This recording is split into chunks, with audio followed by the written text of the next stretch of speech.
Referente ao processo número 54/2024, projeto de lei número 38/2024, Comissão de Desenvolvimento Econômico, Fiscalização, Controle Orçamentário e Turismo, parecer número 76/2024, favorável.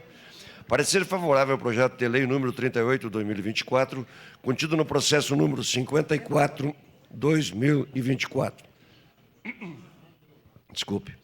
Recebe essa Comissão de Desenvolvimento Econômico, Fiscalização, Controle Orçamentário e Turismo para análise e parecer em regime de urgência o projeto de lei acima emendado de autoria do Poder Executivo, que autoriza o Poder Executivo Municipal a firmar parceria e destinar recursos aos sindigêneros e dar outras providências.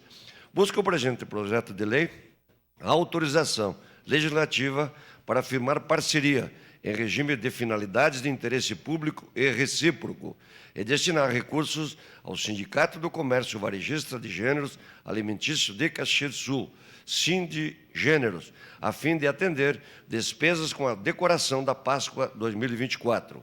A Comissão de Constituição, Justiça e Legislação manifestou-se pela constitucionalidade e legalidade da matéria. Consultada a assessoria técnica desta Comissão de Desenvolvimento Econômico, Fiscalização, Controle Orçamentário e Turismo, conforme parecer que integra o presente, esta manifestou-se no sentido de que o projeto de lei alcança viabilidade e preenchimento dos requisitos previstos na legislação vigente. Conforme destacado pelo assessor técnico no seu parecer, a matéria em apreço atende às premissas orçamentárias, está amparada na Constituição Federal, assim como nos regramentos previstos na Lei Orgânica do Município e na Lei de Responsabilidade Fiscal, Lei Complementar número 101/2000.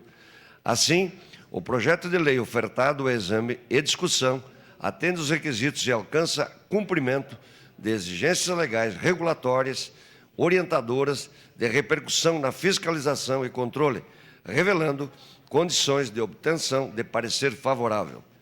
Deste modo, esta Comissão de Desenvolvimento Econômico, Fiscalização, Controle Orçamentário e Turismo, por seus integrantes, nada tendo a opor e acatando o parecer número PAT 8/2024, emitido por sua assessoria técnica, opina de forma favorável ao projeto de lei número 38/2024, contido no processo número 54/2024, remetendo ao soberano plenário desta Casa a sua deliberação.